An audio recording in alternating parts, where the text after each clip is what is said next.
Welcome back to Because Growth Matters, the podcast where we dive into ideas, the people and the practices that help sales leaders, managers and teams thrive in this world that's ever changing.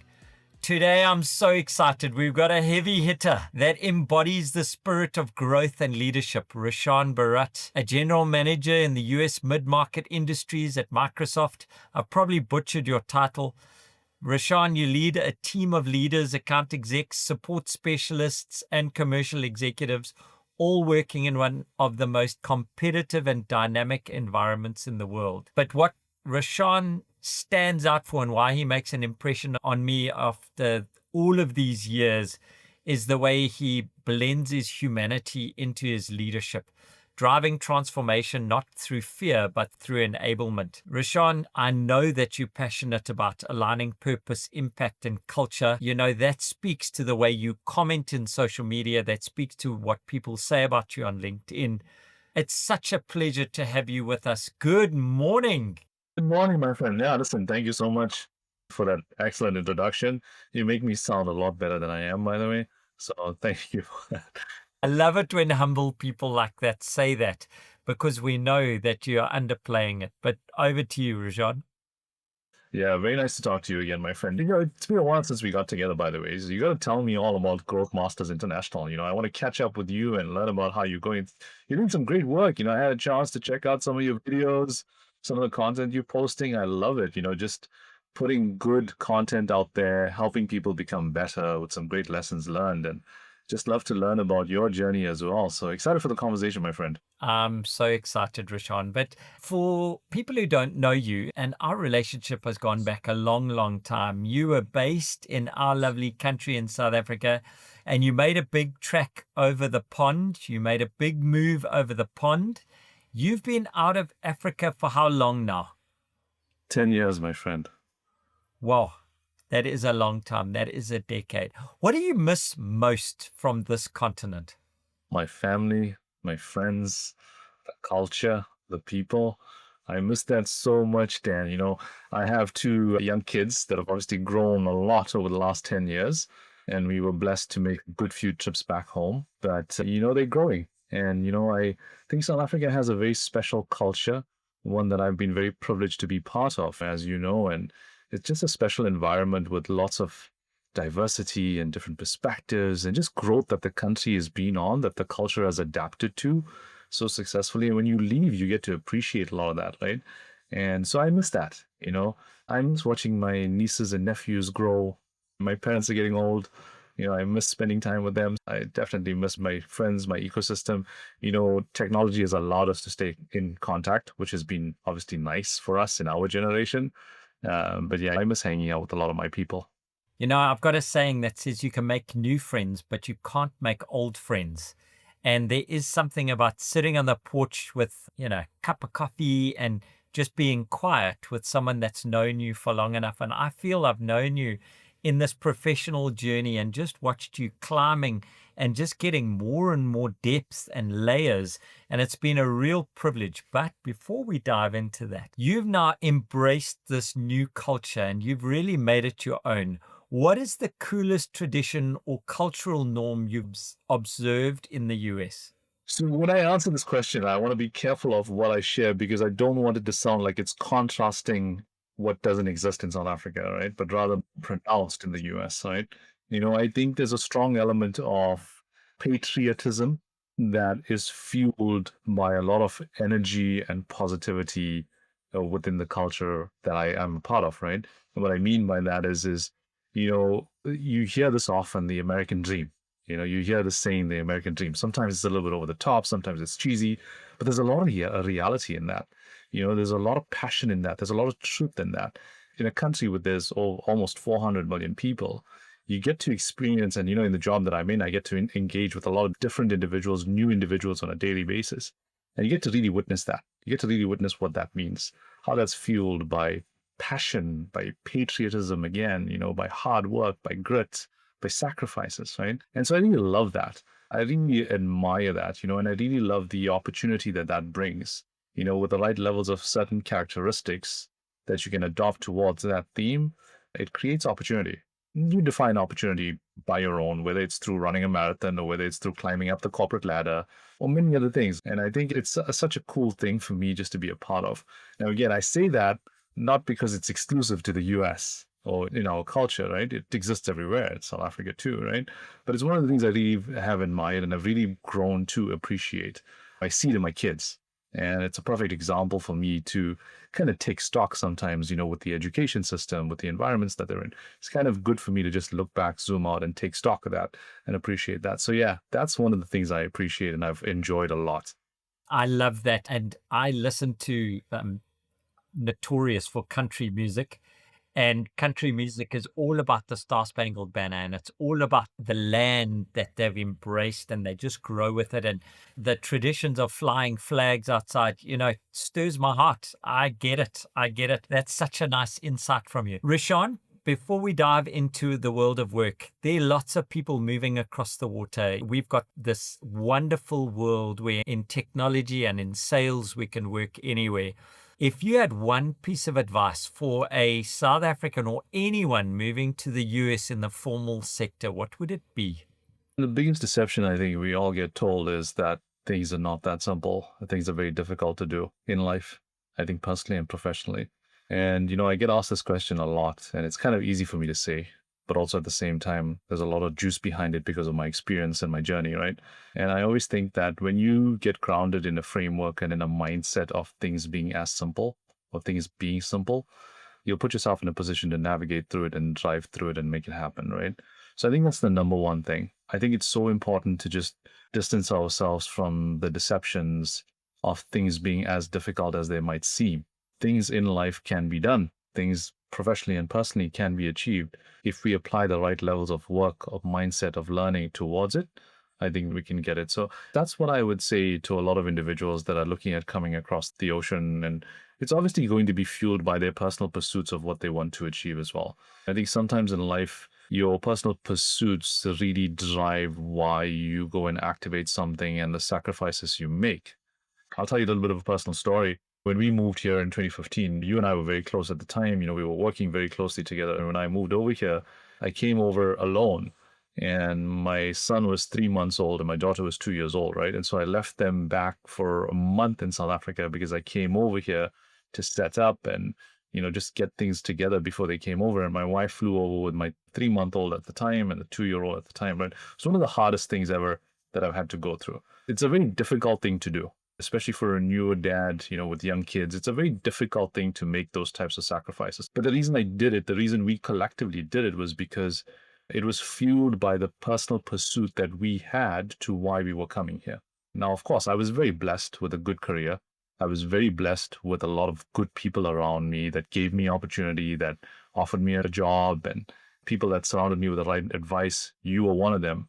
And I've had the privilege of learning from really good people around me too, right? So apply that as well to one of the key things as you look to move over to a place like the US. Like, make sure you're grounded in the simplicity of it. Make sure you're fueled by your personal pursuit of why you're doing it, and surround yourself with the right individuals that you can learn from. I think it's so important. Wow, there's a lot there. Thank you so much. I really like that. You've hit the ground running when you entered the States, but before that, you had laid the groundwork so you could run.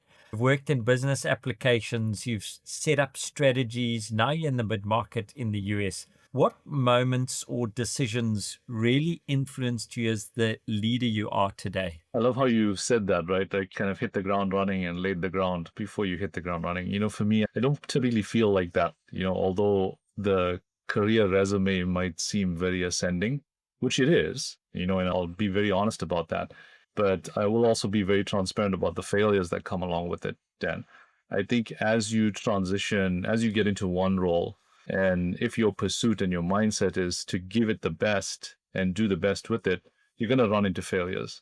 Because when you have a pursuit to be great at something, you're going to get creative, you're going to come up with ideas, you're going to make suggestions and make recommendations, and not everything is going to work.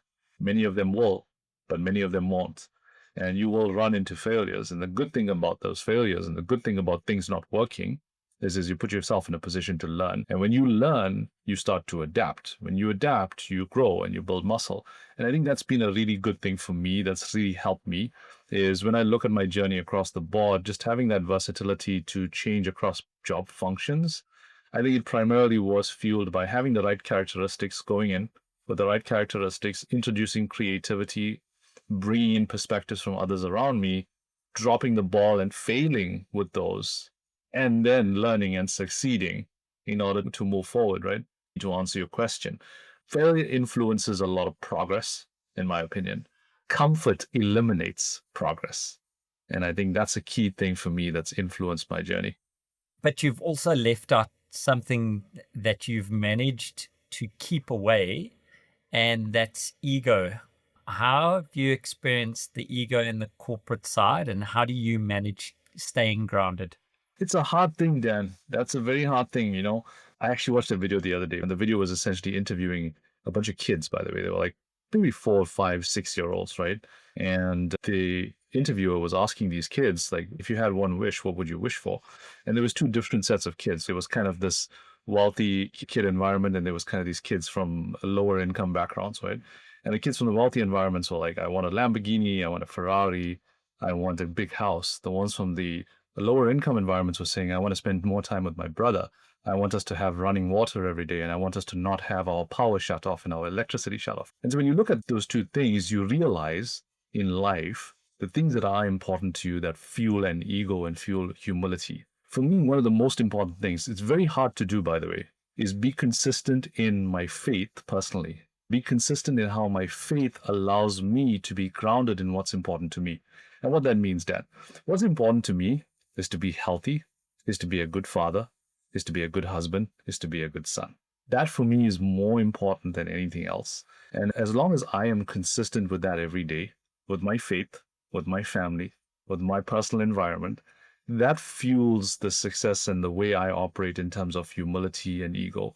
The moment I believe that my professional label is the most important thing to me in life, the moment I believe the suits, the stage, the titles, all that stuff is more important to me, the travel and all that stuff is more important to me, that's when my ego will start to be represented in conversations and experiences.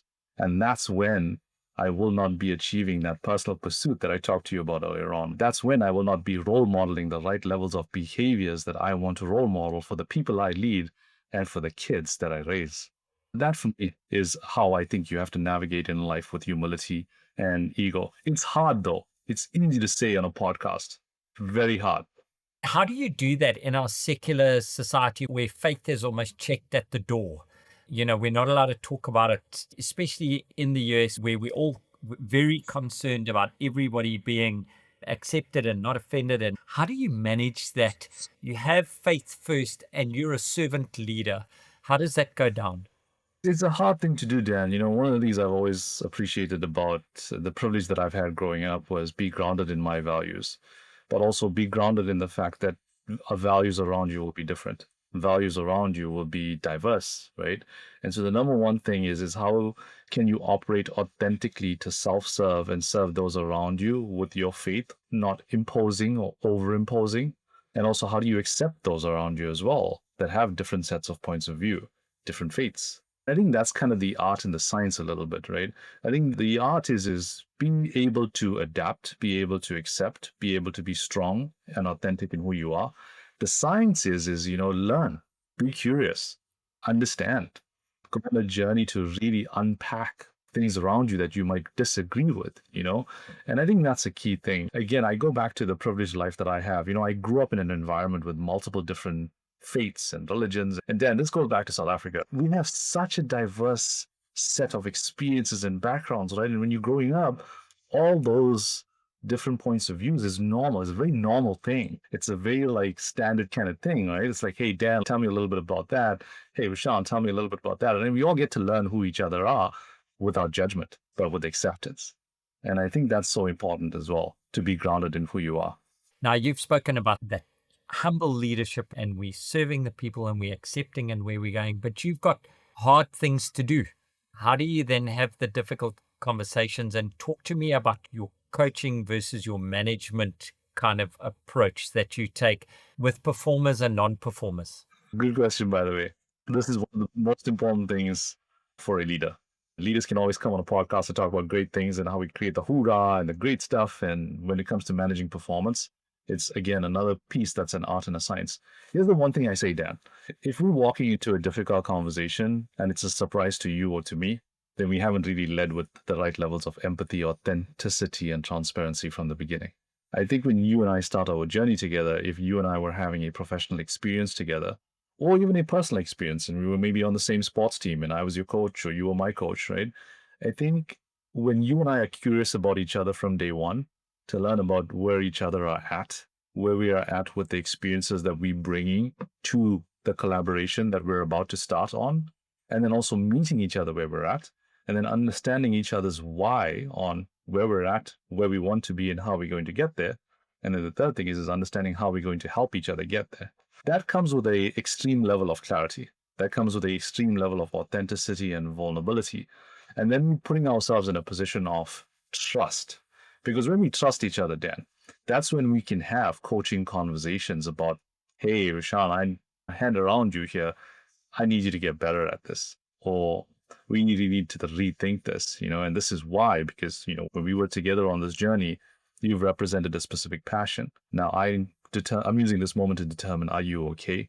And I'm using this moment to determine, do we need to rethink what we agreed on from the beginning? Or do we need to work at a different strategy towards it, right? And I think that always has to happen with a spirit of trust. I coach a group of under 10-year-old soccer. I've been coaching for the last 4 seasons, Dan. It's incredible when you're coaching young kids that all they do when they wake up and get into that practice field and onto game day on Sunday is, I want to play.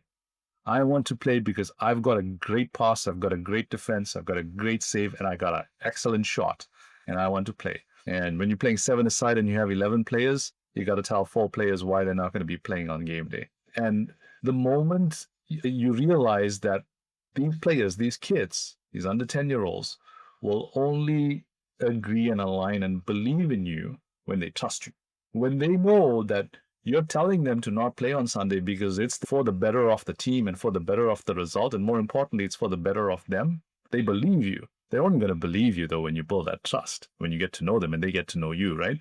And I think that's the most important thing for me as it pertains to coaching in life and in work.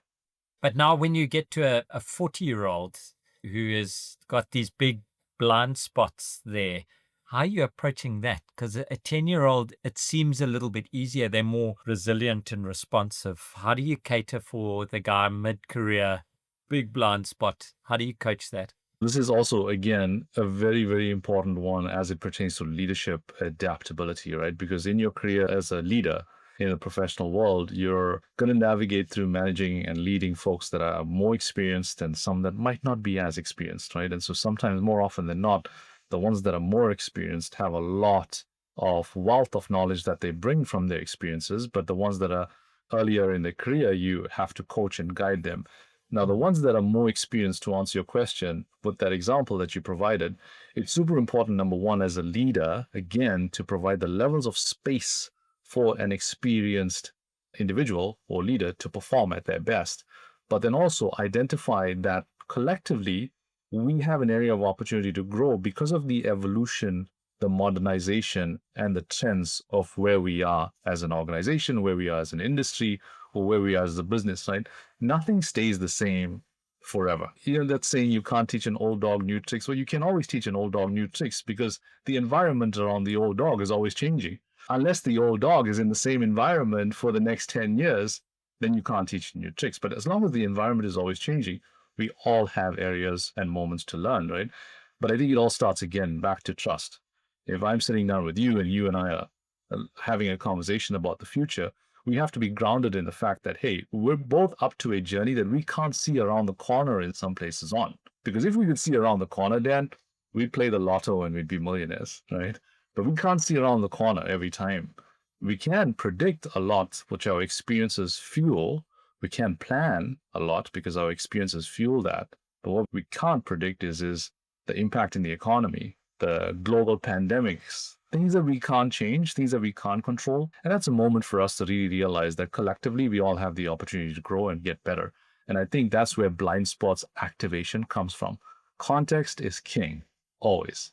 I like that. Context is king, because then it builds that trust again, those bridges between them. Did you ever struggle winning people over? You've gone to a new environment. You do have a different background. You have a different accent. You can't hide it. You can take you out of South Africa. You can't hide where you're from. Do you ever have trouble then having those difficult conversations? Would you rather try and solve the problem by skirting it, or do you take things head on?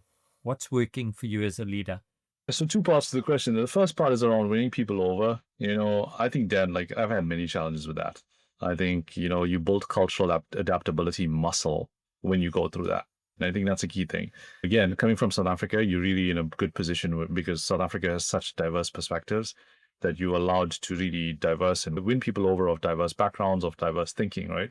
And so you use a little bit of that experiences, but it's always difficult to do that when you're moving over to a different environment, especially when you're a leader and when you don't understand the fundamentals of things like the country economy, the state economy, the public sector environment. Like there's stuff like that that you have to learn. And so you have to build credibility.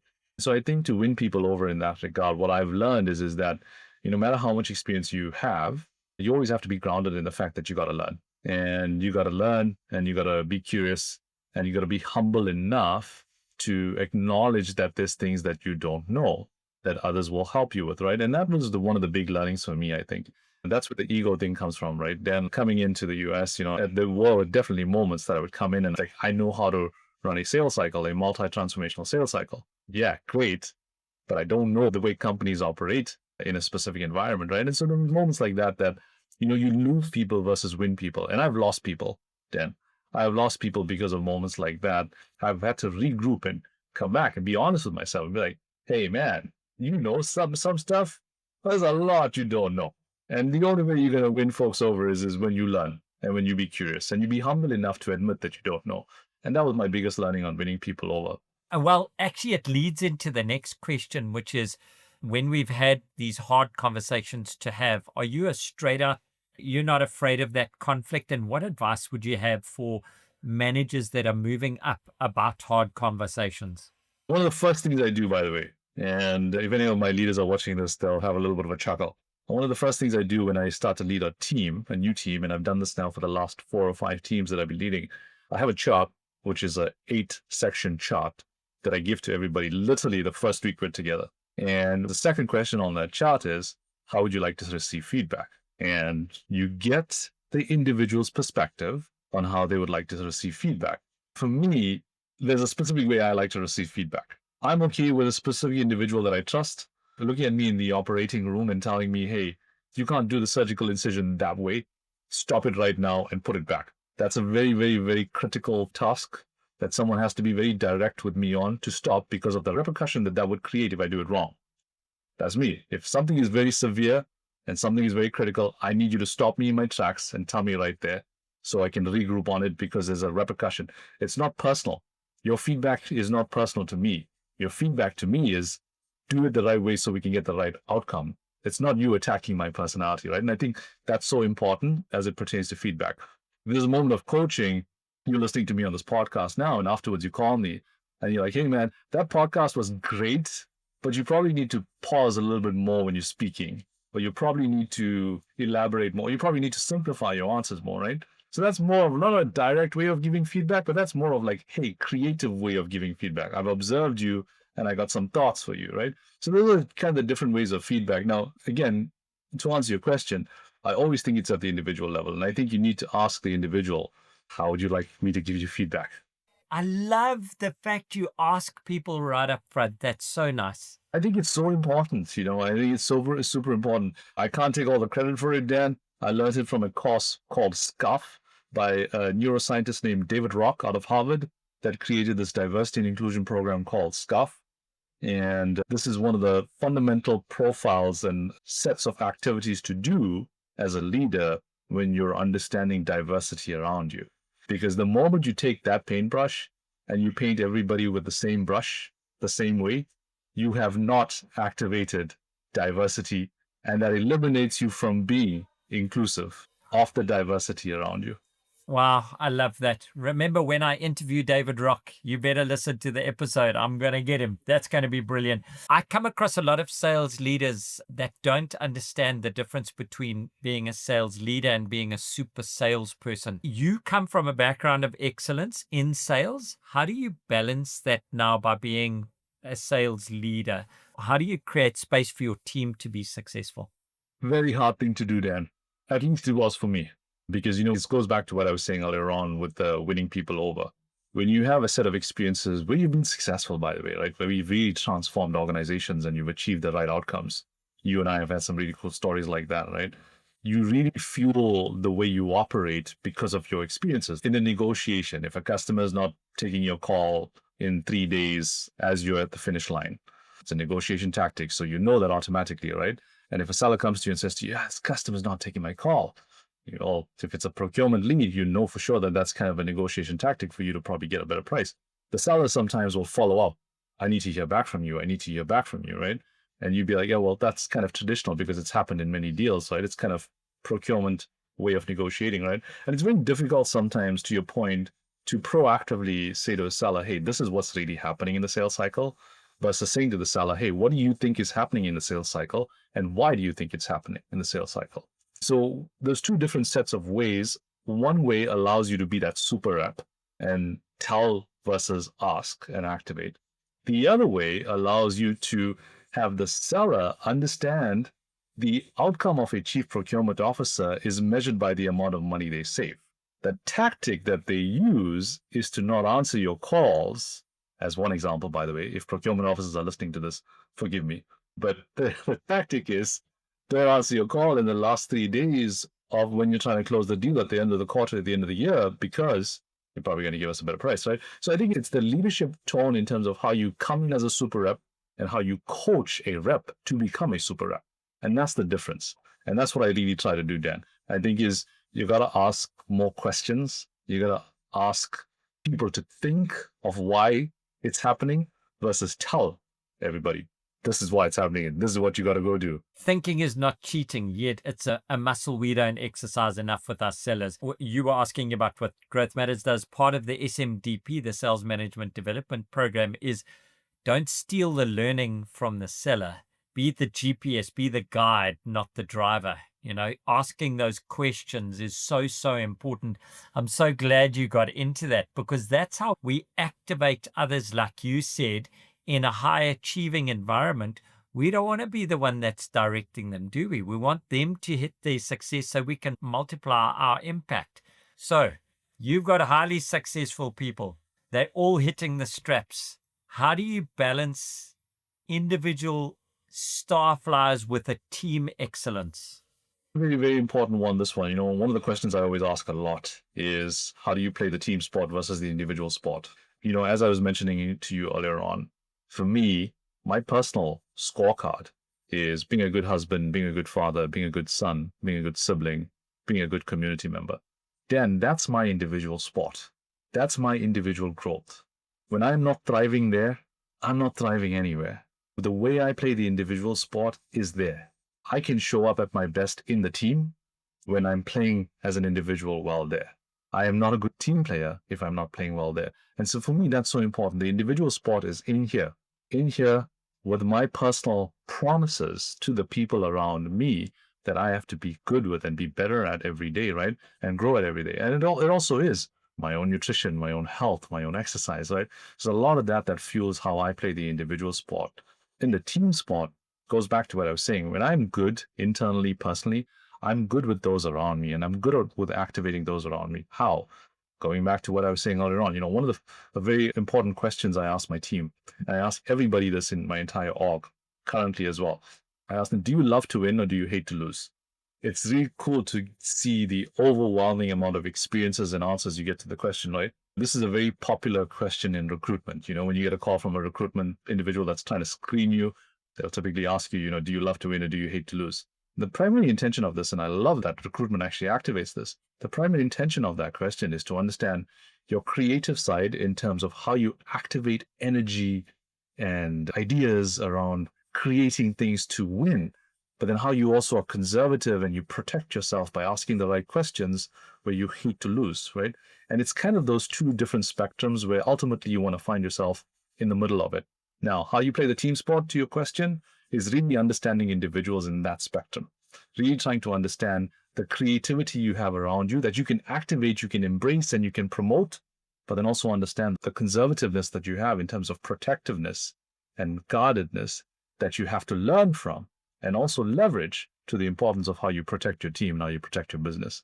And so for me, personally, I try to balance in between and also try to learn from those around me in terms of how they think and how they function. And that's how I play the individual and the team sport, my friend. I love that answer so much. How do you hire for that? Hiring, difficult one, because one of the things I learn a lot about interviews, Dan, is do you go into an interview to ask a set of questions to an individual that you expect a set of answers to? Or do you go into an interview to create the space for somebody to be their authentic selves and learn from them, right? That's such a fundamental distinction between the two processes. What I've done in a couple of the interviews that I've been a part of over the last couple of years was I've literally sent the candidates, and this could be a common practice as well.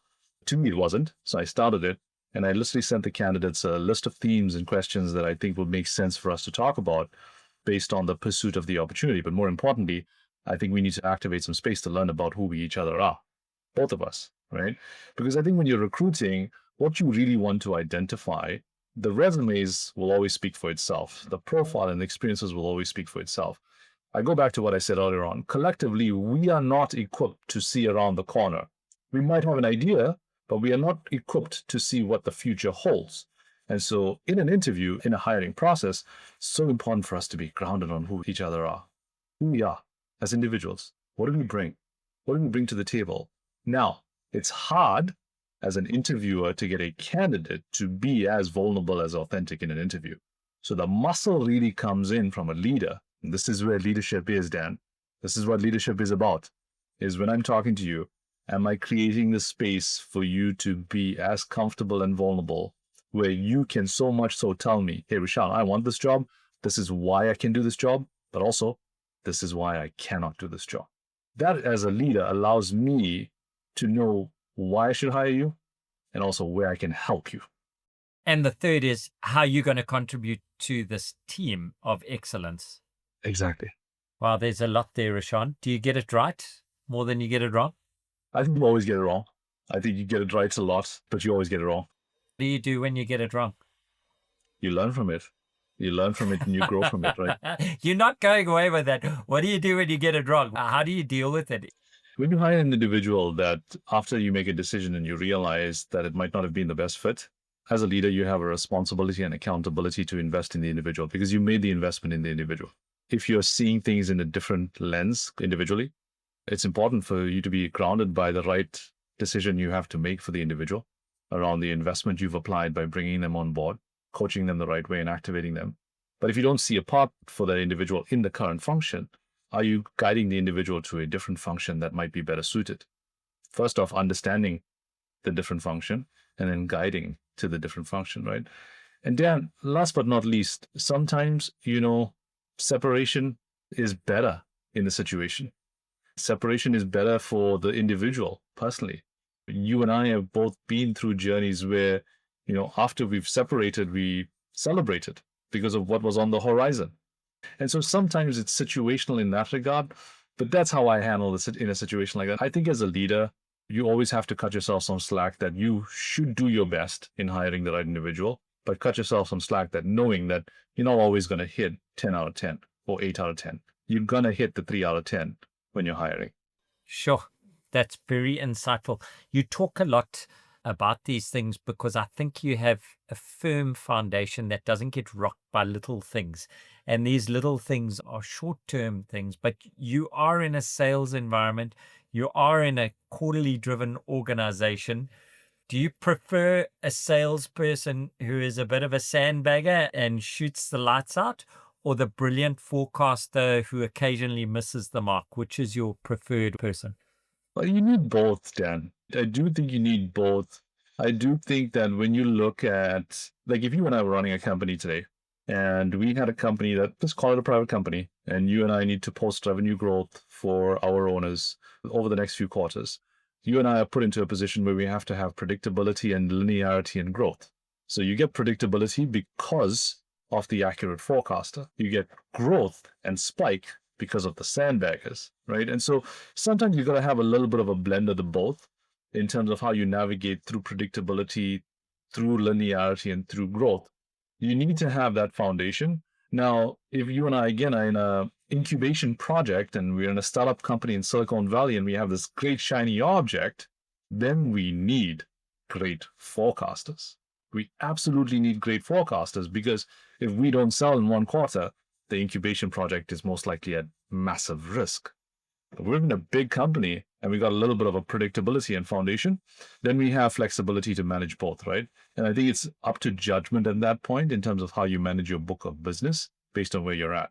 And I think also, Dan, it's different as well when you're in a specific set of a segment of sales. What I mean by that is this. You have SMB, you have mid-market, you have enterprise, majors, all those different segments in terms of how customers are set up, right? And sometimes you also want to have a little bit of a different judgment based on the segment that you're in. Because in the SMB space, you're scaling to thousands, if not hundreds of thousands of customers.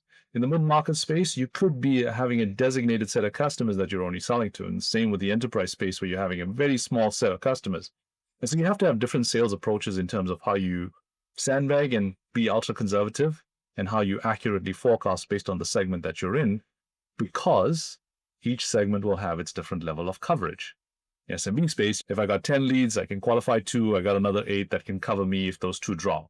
In the mid-market space, I might have that because I have 4 that I managed, 4 that I specific like named. And so if 1 drops, I got another 3 that can cover my risk. In the enterprise space, you probably don't have that, right? You probably just have 1. And if you're a key account director, you have to hang your hat on that 1. And so it depends on the segment as well in terms of how you navigate through it.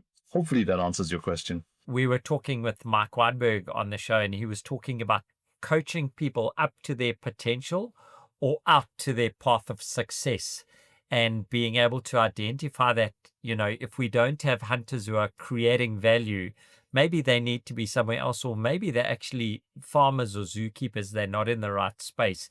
Your career guidance that you give to people, are you encouraging them to go for big transformational deals, or are you for scale deals through volume? Which is better for you, and what suits your style?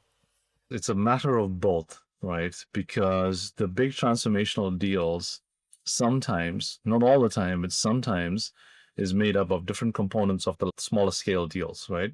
And so sometimes you'd have a deal that you'd have to balance over. That's a massive deal that you have to balance over a 6-month sales cycle. Or sometimes that same big transaction or investment is made up of a set of 5 smaller deals over 2 to 3 months. It's so important to have both skill sets. Going back to what you were saying about Mike, I think hunting and harvesting is so important, because you can only harvest if you know how to hunt.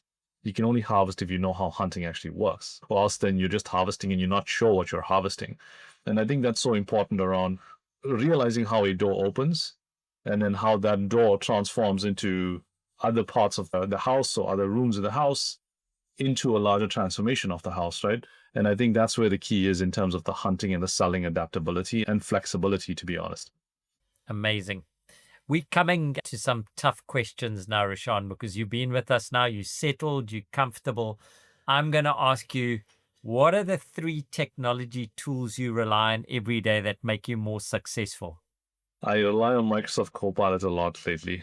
I use Microsoft Copilot for a lot of my communications, a lot of my research, a lot of my coaching, to be honest. I like to write emails. I like to write emails that are meaningful, and emails that have a specific focus areas that you can understand, digest, and be excited to read, or at least I try to make it exciting to read.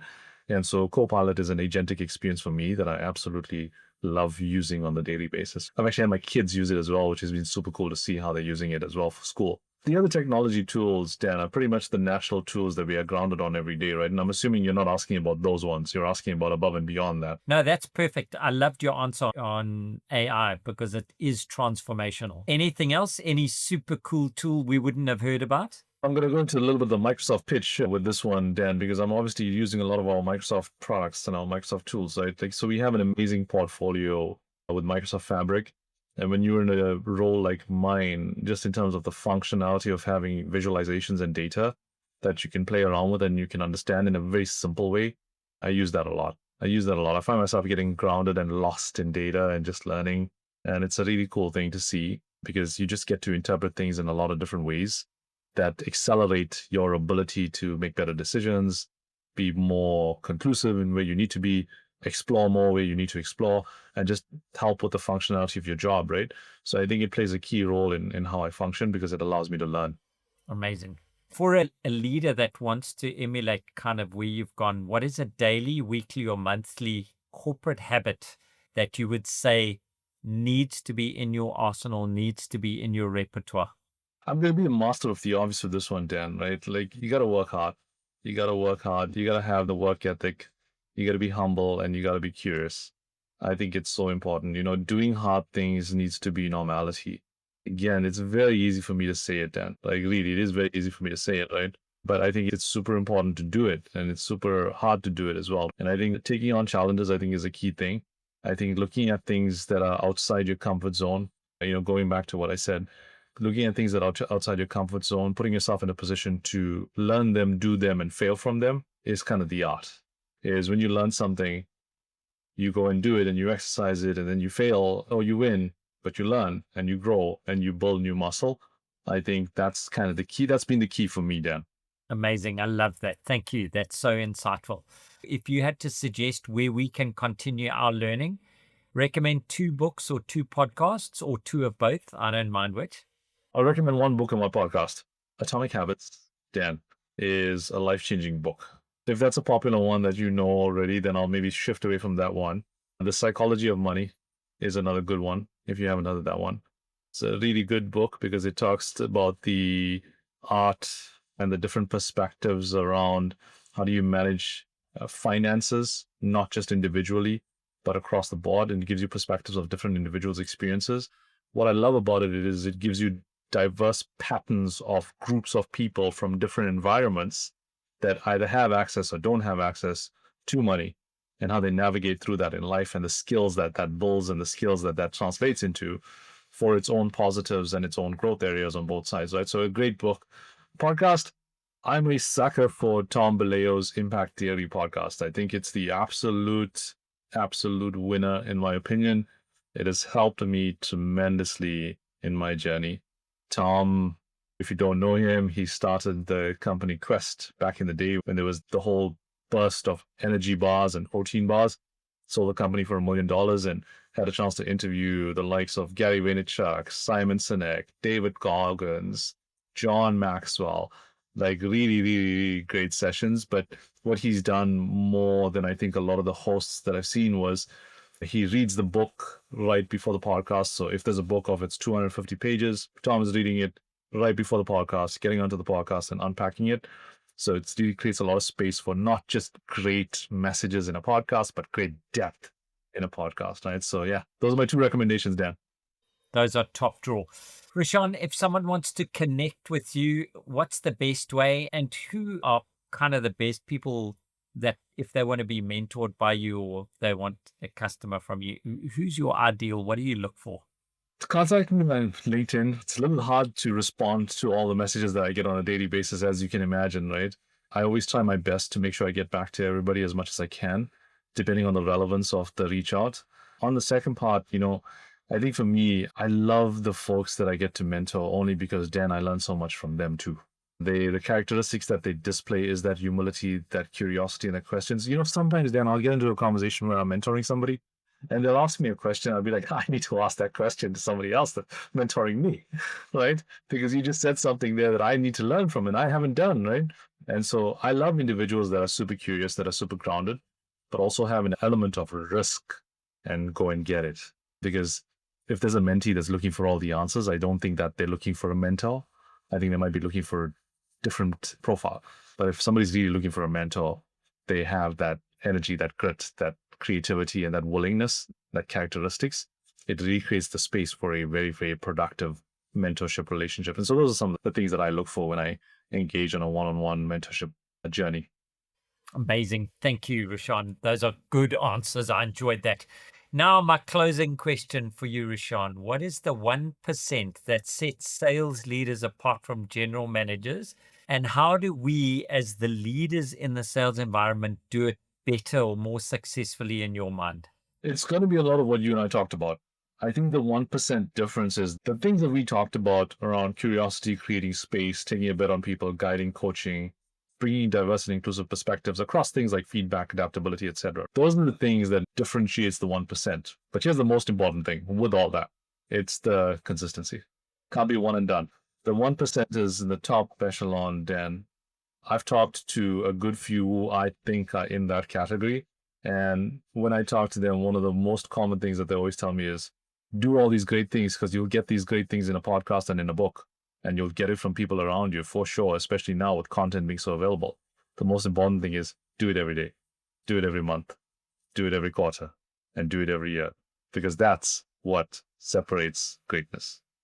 Rishan, thank you for sharing some of your story, your insights, and your practical wisdom. I've loved it. I know our listeners are going to take a lot away from that because it's not just sales leadership, it's about life.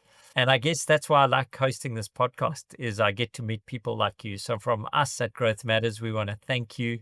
Want to thank Microsoft for giving you the time to do this because it's now 10 o'clock, I think. So thank you so much for spending the morning with us and have a wonderful quarter.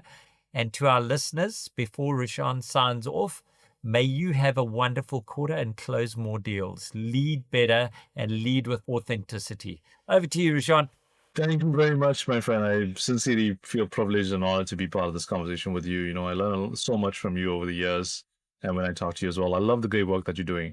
Keep inspiring, keep making people better, and keep thriving, my friend. I will see you out on the field. Thank you.